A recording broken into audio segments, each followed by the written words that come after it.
이 영화는 타르코프스키의 두 번째 장편 영화입니다. 오리지널은 3시간 25분이나 하는 대서사식 영화입니다만 유튜브에서는 180분 편집분밖에 없어서 180분 기준으로 리뷰하겠습니다.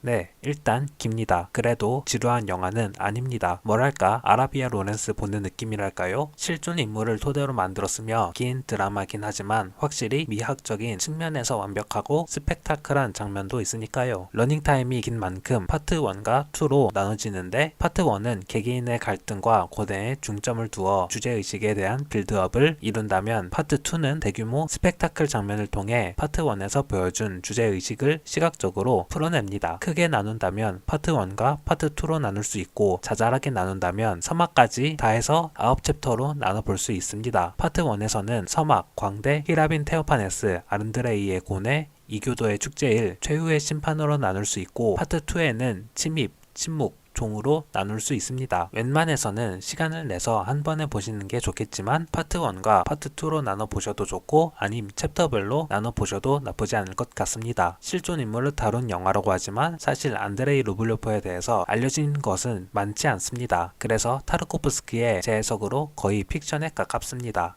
아니 사실 타르코프스키의 자서전이라고 볼 수 있습니다. 전에 타르코프스키의 거울을 분석하면서 타르코프스키의 생애에 대해서 대략적으로 얘기를 했는데 전쟁으로 불우한 시절을 보냈고 당의 미움을 받아 본인의 예술을 마음껏 펼칠 수 없었고 이를 영화로 나타냈습니다. 확실히 영화 거울은 자전적 성격을 분명히 띠고 있습니다. 이런 점은 거울뿐만 아니라 타르코프스키의 작품 전반적으로 띠고 있습니다. 전에 소개한 이반의 어린 시절 역시 독소전쟁이라는 아픔을 드러내고 다음에 소개할 영화 솔라리스 역시 이런 성격을 가지고 있습니다. 루블요프가 살던 시대적 배경은 몽골 타타르의 명예입니다. 몽골 제국에게 초토화당하고 킵차크 칸국에게 점령당한 러시아 민족의 암흑기입니다. 이런 암흑기 속에서 루블요프는 이콘을 그려냄으로써 러시아 미술에 커다란 영향을 끼칩니다. 타르코프스키는 이런 루블요프를 보면서 자신을 떠올렸다고 봅니다. 영화의 구성을 보면 루블요프는 고통받는 러시아 민족을 보면서 고뇌와 죄책감에 시달리며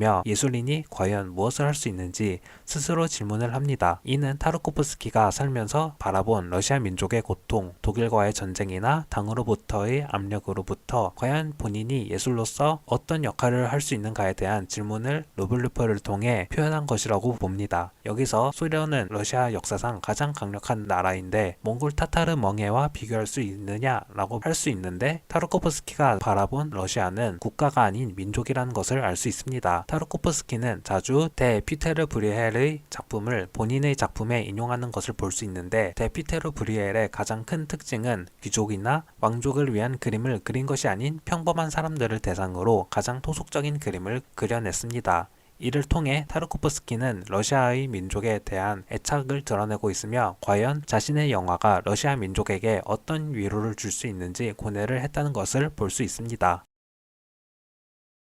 첫 번째 챕터 서막입니다. 평범한 농부 예핌이 교회 위로 올라가서 조잡하게 만든 열기구를 띄우려고 하는 장면으로 시작합니다. 하지만 여러 사람들이 신성모독이라고 하며 이를 저지하려고 합니다. 그럼에도 예핌은 포기하지 않고 자신의 만든 열기구를 띄어 하늘을 납니다. 그러나 얼마 못 가서 호수 근처로 추락하게 됩니다. 이 프롤로그는 전 챕터의 질문을 아우르는 듯 합니다. 예핌이 만든 열기구는 귀족에 대한 풍자가 될 수 있고 성적인 사랑이 될 수 있습니다. 하지만 얼마 못 가서 추락하게 되는데 이는 앞으로 나오게 될 탄압받는 광대와 이도교들을 암시한다고 볼 수 있습니다. 광대의 풍자는 귀족을 조롱하는 반란이 되고 성적인 사랑은 신성한 아가페를 더럽히는 저속한 형태가 됩니다. 마치 예핌이 만든 열기구가 신성모독이 되는 것처럼 말이죠. 이 챕터의 구성을 보면 마치 데피테르 브리엘에 추락하는 이카로스가 있는 풍경을 연상하게 합니다. 비록 날개가 아니라 열기구일지라도 하늘을 날려는 동경만큼은 신화 속 인물의 뒤지지 않습니다. 다만 이런 동경은 무모하고 어리석은 욕망처럼 그려냅니다. 하늘에 닿으려는 태도는 신을 거역하는 행위처럼 보여집니다. 농부는 농사를 지어야 하고 뱃사람은 노를 저어야지 하늘을 동경하는 것은 본인의 본분을 저버리는 체제에 반하는 일이니까요. 과연 그리스도적 인식과 창조적 예술 활동이 양립할 수 있을까요? 두 번째 챕터 광대입니다. 안드레이, 키릴, 다닐 이 세 명이 수도원으로 가는 도중 비가 내려 어느 집으로 가서 비를 피하게 됩니다. 그 집에는 한창 광대가 춤과 노래를 추고 있었는데 내용은 귀족을 풍자하는 내용이었습니다. 이에 키릴은 신성모독으로 느끼며 밀고를 하였고 이 광대는 군인에게 끌려가게 됩니다. 키릴은 사제는 하나님 일을 하고 광대는 마귀의 일을 한다 라고 말합니다. 그리스도적 인식과 창조적 예술이 양립하지 못한 인물입니다. 그에게 예술은 본질이 아닌 본인의 신앙심을 위한 수단일 뿐입니다. 하지만 이 신앙심도 세 번째 챕터 히라빈 테오파네스에서 그에게 본질이 아니라는 것을 나타냅니다. 키릴은 테오파네스의 이콘을 보며 신앙적인 이유로 찬양합니다. 루블레프의 이콘보다 거룩함이 보인다고 말합니다. 이런 연유로 테오파네스는 키릴에게 모스크바의 수테고지를 그려달라고 부탁을 하지만 키릴은 처음에 거절합니다. 그러다가 조건을 겁니다. 테오파네스 본인이 직접 수도원에 와서 수도승과 특히 루블레프 앞에서 수테고지를 그려달라고 부탁한다면 평생 동안 테오파네스를 위해 일을 하겠다고 합니다. 키릴에게 예술은 신앙심에 종속되어 있으며 그 신앙심도 본인의 명예욕에 종속되어 있습니다. 막상 테오파네스가 직접 오지 않고 다른 사람을 시켜 르블레프에게 수테고지를 그려달라고 요청합니다. 키릴은 수테고지를 그릴 명예를 얻을 기회가 있음에도 다른 사람에게 인정받고자 모든 사람이 보는 앞에서 부탁받기 위해 거절했습니다. 심지어 신께 복종을 해야 할 수도승이 테오파네스 한 사람에게 개처럼 복종한다는 말을 했으니 그에게 신앙심도 결국 수단일 뿐이었습니다. 이런 그에게 선택받은 르블레프는 시기의 대상이었습니다. 결국 재능은 하나님이 주신 거니까요. 키릴은 내심 테오파네스를 따라 수테고지를 그리기 원했는데 방 안에 있는 수많은 이콘을 보면 알 수 있습니다. 하지만 이런 노력도 결국 안드레이의 재능 앞에서 물거품일 뿐이었습니다. 키릴은 테오파네스에게 실망하는 것을 넘어 자신에게 예술적 재능을 주지 않은 신에게 실망하게 됩니다. 이윽고 결국 출가를 선언하며 수도원을 떠나고 맙니다.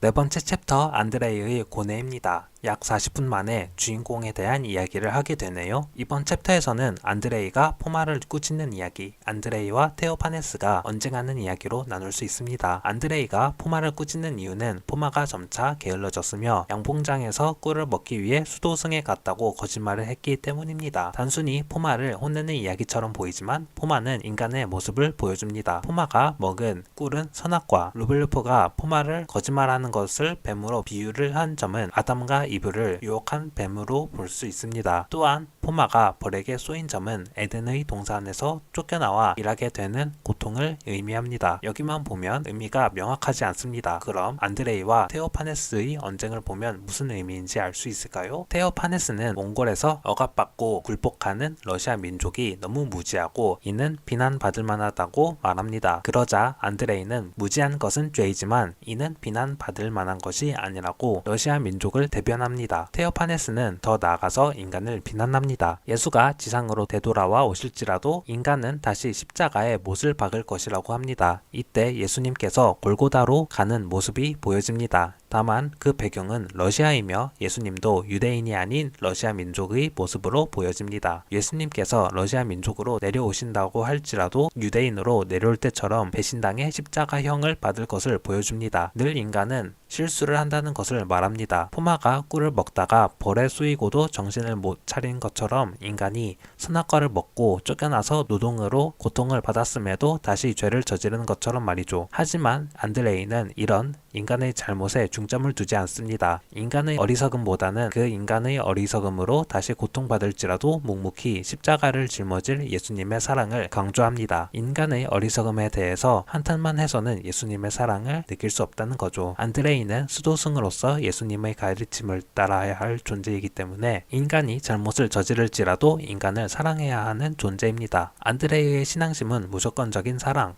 아가페에서 나옵니다. 예수님께서 몇 번이든 배신을 당하더라도 인간을 사랑했듯이 말이죠. 그럼 안드레이도 예수님처럼 몇 번이든 배신을 당하더라도 아가페 정신을 유지할 수 있을까요? 다음 챕터에서부터 시련이 시작됩니다. 다섯 번째 챕터 이교도 축제입니다. 네 번째 챕터로부터 2년이 지났고 테오파네스는 보이지 않습니다. 대신 다니엘과 함께 최후의 심판을 그리러 대성당으로 가고 있습니다. 그 와중에 안드레이는 나체로 축제를 즐기는 이교도 무리를 보게 됩니다. 안드레이는 이교도 무리를 염탐하는 도중에 잡힙니다. 안드레이는 기둥에 묶이게 되고 이교도들은 다음날이 되면 풀어주겠다고 말합니다. 그야 안드레이가 고발을 할 수 있기 때문입니다. 이외 고문이나 협박은 없습니다. 곧이어 나체의 안드레의 여인이 다가와서 왜 우리를 탄압하냐고 질문합니다. 안드레 루블리오프는 수도승으로서 성적인 사랑은 불결한 것이고 신성한 아가페를 더럽히는 행위라고 말합니다. 이에 여인은 사랑은 다 같은 것이라고 되받아칩니다. 그리고 안드레이를 풀어줍니다. 오히려 안드레이는 불결하다고 생각하는 이교도들로부터 더 큰 관용을 보게 됩니다. 그리스도는 인간들에게 탄압받는 존재임에도 인간의 잘못보다는 그리스도의 사랑에 더 중점을 둬야 한다고 생각했습니다. 하지만 막상 탄압을 하는 존재는 다름 아닌 그리스도였으며 사랑과 관용을 베푸는 존재는 다름 아닌 이교도였던 것이었습니다. 과연 풀려난 안드레이는 고발을 했을까요? 밤에 풀려난 안드레이는 낮이 돼서야 본인의 무리로 돌아오게 됩니다. 그동안 안드레이는 무엇을 했을까요? 이는 군인들에게 밀고를 했다는 것을 의미하겠죠. 결국 키릴과 같은 선택을 하게 되었다는 것을 유추할 수 있습니다. 그리고 안드레이는 탄압받는 이교도들을 보게 됩니다. 관용을 관용으로 베풀지 못한 안드레이는 그 순간만큼은 유다가 되었다고 볼 수 있습니다. 여섯 번째 챕터는 최후의 심판입니다. 안드레이는 대성당에서 최후의 심판을 그려야 하지만 이교도 축제일을 겪은 후로 죄책감에 시달려 붓을 잡지 못합니다. 안드레이는 이미 한번 인간들의 배신을 겪어본 적이 있습니다. 예전에 바실리 1세의 저택을 공사한 적이 있는데 바실리 1세는 더 좋은 돌을 써야 한다는 석공의 말을 듣지 않고 인색하게 굴었습니다. 그 결과 물론 훌륭하게 완성되었지만 바실레 1세에게 실망스러운 결과를 가져오게 되었습니다. 안드레이와 석공은 바실리 1세의 동생 스베니고로드 유리 공작의 저택을 공사하기로 했는데 유리 공작은 저택 제작에 인색한 태도를 가지지 않고 매우 좋은 돌을 구했다는 소식을 바실리 1세가 듣게 됩니다. 이에 동생이 더 좋은 저택을 가질 것이라는 생각에 석공들의 눈을 찔러 눈을 멀게 합니다. 안드레이는 운 좋게 그 자리에 없었을 뿐이었습니다. 안드레이는 이미 인간들에게 배신을 당한 적이 있지만 이교도 축제일에 본인 또한 배신을 했으니 자신도 결국 똑같은 인간이 된 것입니다. 안드레이는 예수님처럼 배신당하고 유다처럼 배신을 하게 되었습니다. 한 개인으로서 그리스도인으로서 고뇌를 하게 됩니다. 여기서 끝이 아닙니다. 개인이 겪은 이 고뇌는 다음 파트 2에서 민족으로서의 고뇌로 확장됩니다.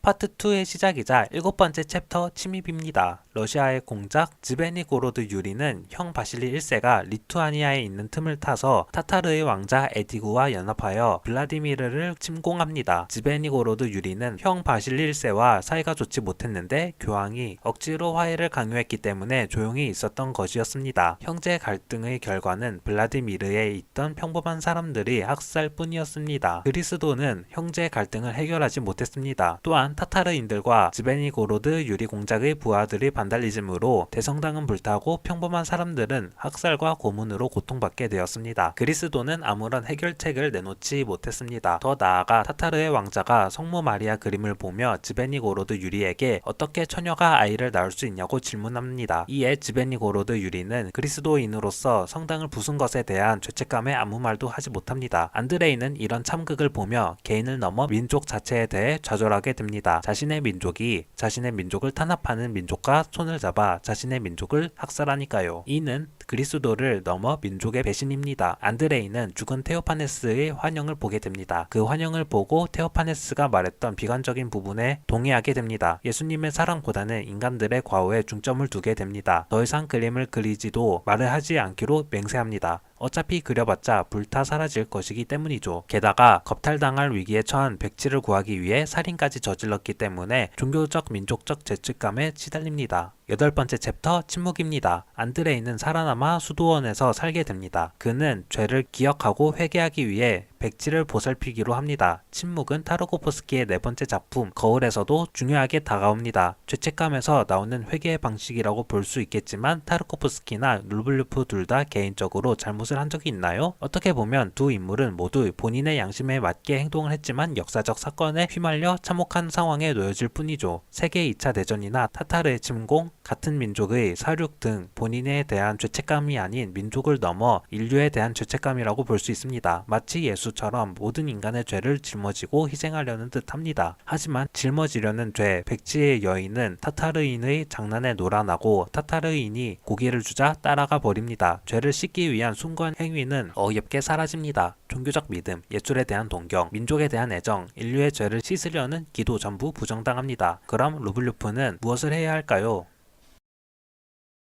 마지막 챕터 종입니다. 이 챕터에서 안드레이는 관찰자의 역할을 하고 새로운 인물 보리스카 중심으로 흘러갑니다. 관리들이 보리스카에게 주물공이 어디 있는지 물어보는 장면으로 시작합니다. 보리스카가 주물공을 포함한 많은 사람들은 역병으로 죽었다고 말하자 관리들이 길을 떠나려는 순간 이것이 기회라고 생각한 보리스카는 주물공 아버지로부터 종을 만드는 법을 전수받았으니 자신을 채용해 달라고 합니다. 보리스카는 종을 주조하는 책임자가 되고 혼신을 다해 종을 만듭니다. 이윽고 종이 성공적으로 완성되자 보리스카는 자리에서 주저앉으며 울음을 터뜨립니다. 사실 보리스카의 아버지는 전수하기 전에 죽었으며 아버지의 어깨 너머로 스스로 배웠던 것이었습니다. 보리스카는 자신이 할 수 있는지 확신하지 못했지만 가족을 모두 잃은 자신에게 남은 것은 이것 하나밖에 없으니 목숨을 각오했던 것이었습니다. 이 일을 본 안드레이는 침묵을 깨고 보리스카와 함께 살기로 마음먹습니다. 끝으로 안드레이의 이콘이 보여지며 영화가 끝이 납니다. 안드레이 타르코프스키는 안드레이 루블리프처럼 인간에 대한 회의적인 시선을 가졌습니다. 루블리프가 타타르의 침공을 목격한 것처럼 타르코프스키도 세계 2차 대전을 겪었습니다. 특히 히로시마 원폭은 솔라리스에서 언급됩니다. 이에 타르코프스키는 예술과 그리스도를 통해 극복하고자 했으나 타타르 침공대 이콘이 불타 사라지듯이 의미가 없어질 때도 있었습니다. 이런 상황에서 타르코프스키가 마지막 챕터에서 하고자 하는 말은 그럼에도 자신의 소명을 다해야 한다는 것입니다. 보리스카가 종을 만드는 과정을 보면 마치 영화를 만드는 과정처럼 보입니다. 보리스카가 흙을 고르는 작업은 흡사 로케이션을 고르는 것처럼 보이고 대공에게 종을 만들 때 인색하게 굴지 말라는 것은 마치 타르코프스키가 영화 제작사에게 하고자 하는 말처럼 들립니다. 영화 만들 때 돈을 아끼지 말아달라는 거죠.